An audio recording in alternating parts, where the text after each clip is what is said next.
Hey guys, Chris here from the Dodges.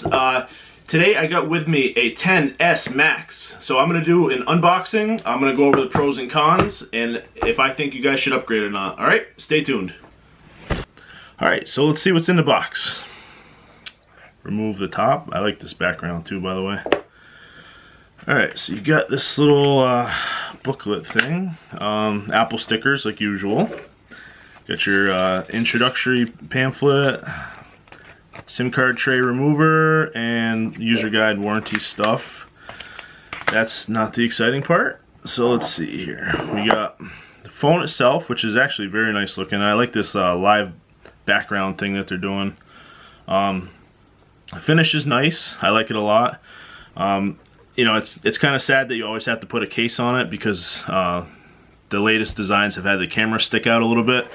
So when you go to set it down, you're setting it right on your camera and you're going to scratch it all up. So, you know, as nice as it always looks, it's kind of sad that you have to put a case on it. So, yeah, this is the phone itself. Camera's up and down. Pretty similar to the 10. It's a little bit bigger actually. These are about the size of all the pluses, but with the screen going all the way to the edge here, you know, you get a lot more viewing, which is pretty nice. I'll go over a little more pros and cons after. Now, in the box, you get the regular charger that you've been getting since the beginning, which is, I don't know. In my case, I think they're a little bit behind because the first thing I do is go out and get a 2.1 amp one because this is, you know, it's pretty slow, and this will support it. So, kind of wish they would have had that. You know, it'd be nice at this price that you're paying. The top model's almost $1,300 now. It'd be nice if they'd throw like some AirPods in or something, not this, especially when they do away with all your 3.5. You know, the bottom doesn't have that. You know, we lost it a couple phones ago, which is kind of sad because the wireless charging and everything is not really up to where it should be. So you get the lightning connection with your headphones, which is good. They give you that. Looks like there's no little dongle that goes from this to 3.5, which is kind of sad that they didn't include that because a lot of people are still phasing out. Yeah, and you got your lightning cord, of course, and yeah, looks like that's all that comes in the box, which is, in my opinion, you know, this is outdated. This should be upgraded. You shouldn't have to wait so many hours for your phone to charge nowadays, especially with lithium. So yeah, and the dongle missing, that's a little disappointing too. So, alright, well that's in the box. I'm going to go over a little bit more of the pros and cons that I've found from using this phone for a few days now, and we'll get right to it. So I'm going to go over some of the pros and cons of this XS Max that I have. One thing that I've noticed using it for the past week is I've kept it in my pocket. I have a case on it, and they say this is the toughest out of any glass that they put in a phone so far.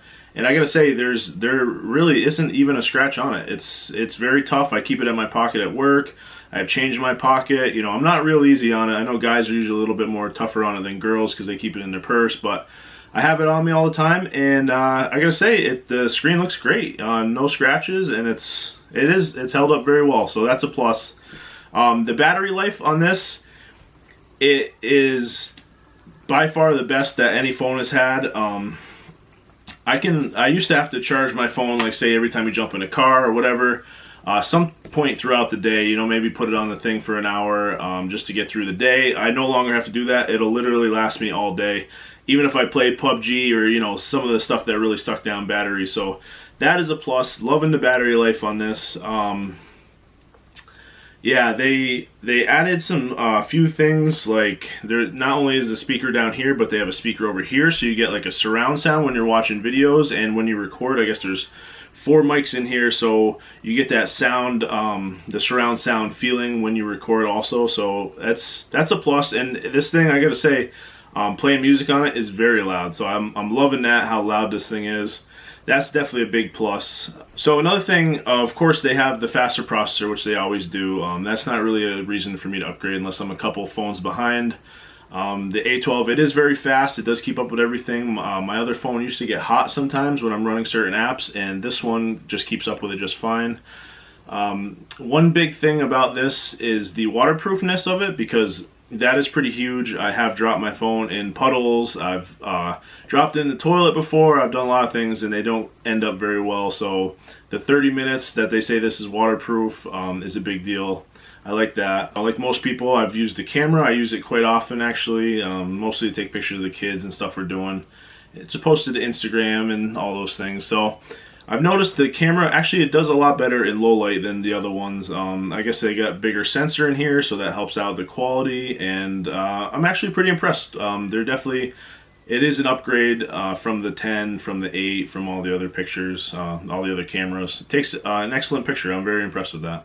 So that's the pros on it. Some of the cons I've actually mentioned, how they have the camera sticking out. I know you have to for the size of it, but it's, you know, it's not convenient if you want to set your phone down, because you're going to scratch it and your pictures aren't going to look right. You're going to have, you know, little blurs and stuff. And, you know, I'm big into taking a lot of pictures on my camera, so that's not really, you know, a great thing for me.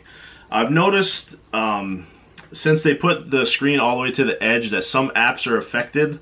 Like there's a black, you can't really see it here because of course they made it so it's all black right there, but it actually comes down and the sensors and speakers and everything are in there. It's actually in the way on some apps, like you can't get to it, so when you turn your phone sideways and you're playing something, it's all blocked here. So I mean, that's probably more of a software thing, and hopefully, you know, they fix that. But I did notice that's kind of annoying. I mean, it's nice to have the surround sound and all the stuff they have there, but you know, it shouldn't have to sacrifice for apps. So hopefully they get that figured out and fixed.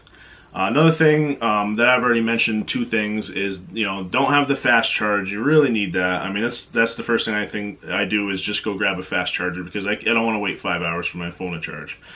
The other thing, you know, why not include a dongle? If you're phasing this out, I don't think everyone's quite there yet. A lot of people went to 8, so they don't have the 10. I know the 10 wasn't very popular itself, but you know, I wish they would have at least had that dongle, because I got a bunch of headphones now that are just useless with this, and I don't think the wireless is there yet with having to charge it, and just the fact that, you know, if you know, the AirPods itself, you know, if it falls out of your ear, you drop it in something, it's gone.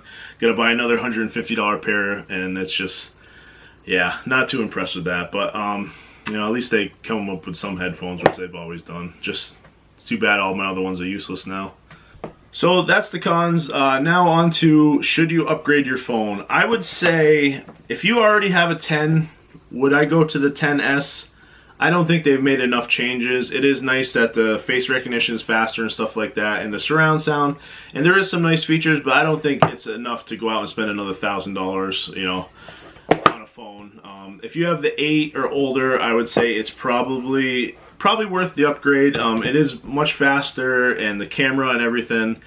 It's, you know, it's a nice product, and they did a good job on it, but it's just not enough, you know, to tend to upgrade, I'd say. So if you're running an old phone, I would say get it. I like the size of the Max. It's actually, it's the size of all the pluses. I don't know, they might say it's like a hair smaller or bigger or whatever, but it fit perfectly in the case. The only thing that messed it up is the camera's upside down. I mean, you know, right side up, compared to, I had a 6S before this. So, you know, it's the same size, it's nice, fits good in your hand. Everything else about it I really like. So yeah, that's my review on this. Let me know what you guys think, if you guys have one, if you're gonna buy one, if you're still on the fence about it, and if you do have one, you know, if you like it or not, or if it was worth it, or if you have any issues with it. So I'm just curious to know. Leave it in the comments below. Don't forget to like and subscribe, and I'll see you next time. Later.